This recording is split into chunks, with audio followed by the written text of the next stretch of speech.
Oi gente, tudo bom com vocês? Bem, esse material aqui ele já dá continuidade às nossas discussões e ele já deixa os debates engatilhados para o nosso próximo conteúdo aí, que é sobre o processo de colonização.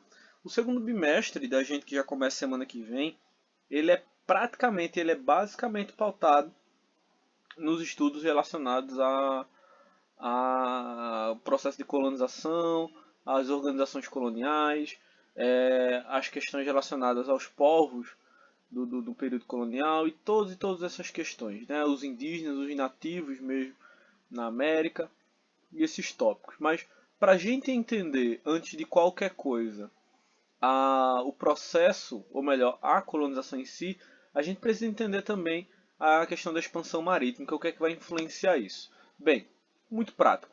Desde as cruzadas e muito tempo depois, os povos do Oriente, os árabes, eles dominaram o comércio em várias outras regiões, inclusive algumas rotas pelo Mediterrâneo. Né? Também os italianos conseguiram manter várias rotas comerciais nessa região. Sem falar também dos árabes ali pelo continente africano, que também dominaram. E esse comércio de especiarias era extremamente lucrativo, porque esses produtos eram muito queridos na Europa e sem sombra de dúvidas, quem dominasse esse mercado acabaria também dominando os lucros. Então, os árabes e os italianos dominaram por muito, muito tempo essas rotas comerciais, ok? E o que é que a gente enquadra como sendo especiaria? Isso é uma dúvida de muitos alunos e aqui estou eu para tentar sanar isso para vocês. Então nós temos a canela, a pimenta, o cravo, a cânfora, noz moscada, o gengibre. Na América, ou melhor, tempos depois, a gente vai inserir aí nessa conta também o açúcar e tantas outras especiarias que vale a pena a gente estar citando. Além do tecido, e outros relicários que a gente acaba encontrando no Oriente que acabam sendo negociados na Europa, tá, como um todo. Bem, as navegações elas tinham como propósito expandir os lucros. Elas são um elemento fundamental do que a gente entendeu nesse bimestre passado, agora no primeiro bimestre, dentro dos conceitos de mercantilismo. Tá? A busca por lucro, a busca por novas áreas comerciais e a construção de novas zonas de influência. Então, as navegações elas vão ser uma ferramenta essencial, uma ferramenta fundamental para a estruturação desse novo poder mesmo comercial. Então, constituir novas rotas, expandir as rotas comerciais é uma ferramenta essencial, principalmente por esse ponto aqui, porque quem dominava essas rotas comerciais marítimas também, né, conseguiria obter mais lucros. Nesse caso aqui em específico que a gente está falando, né, as discussões elas giram em torno do Mediterrâneo, que vai ser de controle sobretudo dos italianos e outros povos aqui também, ok? Mas bem, as navegações elas vão trazer alguns perigos para as pessoas, porque não é uma coisa vou ali e volto. A gente está falando de viagens longas, de meses até. Uma viagem da Europa para o Brasil, é um exemplo, tá? Já no século XVI, durava em torno aí de uns 3 meses em média, tá? Ou para mais. Então não era uma coisa rapidinha assim. E nesse tempo as pessoas estavam sujeitas a problemas como doenças, algumas tempestades, ventos que acabavam guiando os marujos para direções contrárias, o que fazia com que alguns se perdessem, problemas com fome, sede por uma má gestão de alimento. Então as problemáticas eram diversas. E o cuidado com que caminho seguir era constante, tá? Para se evitar esses problemas. Muitas doenças aconteciam por uma má ingestão de alimentos. Por exemplo, se acreditava que a carne por si só já era suficiente para a alimentação de muitos. E o que acontecia é que muitas pessoas acabavam contraindo escorbuto, que é uma doença que é causada pela falta de vitamina C, gota, que é uma inflamação das juntas causadas pelo excesso de ácido láctico que existem ácido láctico não, perdão, de alguns ácidos que possuem na carne e tantas outras coisas, né? Mas ao mesmo tempo, muitos mitos foram criados sobre os oceanos, fazendo com que também houvesse um medo do que é desconhecido, ou seja, do imaginário.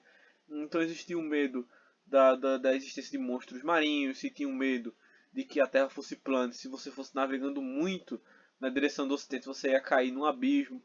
Então existiam muitas narrativas sobre as navegações. O livro de vocês até discute alguns elementos sobre isso e ele se atém só a falar sobre a cartografia. Porque se a gente for pegar um mapa, uma cartografia da Idade Média, por exemplo, vou pegar no tempo bem antigo para vocês entenderem a situação, os mapas da época eram bem retões ali e só mostravam a Ásia, a Europa e a África como sendo as únicas coisas que existiam, negligenciando a possibilidade de outros continentes como a América. E, geralmente eram representações achatadas, tá? Mas tantos medos assim do desconhecido eram superados porque os lucros que poderiam ser provenientes dessas viagens eram altíssimos. Algumas cartas de viagem elas datam lucros na margem de 300 a 500%. Então o medo de morrer acabava sendo superado quando se pensava na possibilidade de lucro que poderia se obter nessas viagens. Tá? Aqui são representações mais modernas, não são do período, claro, né, sobre como é que se imaginavam essas viagens marítimas, com representações de monstros marinhos, o abismo que seria navegar até o fim mesmo, né, como alguns pensavam. E assim, gente, é importante a gente falar sobre o pioneirismo português nas navegações pelo Atlântico e nas navegações no ultramar. A maioria das navegações que aconteciam, elas funcionavam por sistema de cabotagem e geralmente elas estavam mais próximas ali de regiões mais propícias mesmo para a navegação, vamos assim dizer. Os portugueses são os primeiros a se lançar em mar aberto. Isso vai acontecer por N motivos. O primeiro é a obtenção de lucros, porque não dava para eles irem pelo Mediterrâneo por conta da influência que os italianos tinham em tantos outros. Então eles deveriam construir as suas próprias rotas comerciais através de outras navegações para que eles conseguissem obter seus próprios lucros. A partir daí os portugueses vão começar a analisar a possibilidade de viagens um pouco mais longas, mas que com elas eles conseguissem assim desbravar mais territórios. E aí começa todo um sistema de navegação por cabotagem, onde eles vão margeando a costa da África, passam depois por Madagascar e conseguem chegar na Índia. Tá? Então isso é um projeto bem longo da história das navegações. Mas nada disso seria possível se não fossem algumas coisas que vão acabar beneficiando, auxiliando os portugueses. Como, por exemplo, a questão da centralização do poder após a Revolução de Avis. A Revolução de Avis vai ser um movimento causado pela Casa de Avis, claro, uma casa real, que vai acabar tomando o poder lá em Portugal. E isso vai acabar possibilitando um incentivo a práticas navais. E essa centralização do poder ela acaba permitindo também a expansão de, como posso colocar para vocês, de tecnologias marítimas, principalmente por conta do contato que muitos portugueses acabaram tendo com povos árabes. Isso vai possibilitar que eles acabassem dominando algumas técnicas e alguns instrumentos de navegação. Tá? A gente vai ter também as experiências em mar aberto, porque os portugueses estavam habituados com a navegação, principalmente no que diz respeito à pesca. Então, por o condado portucalense já ser direcionado para o mar, né, muitos portugueses viam o mar como lucro, como fonte de lucro. E isso acabava incentivando aí o progresso naval desses povos.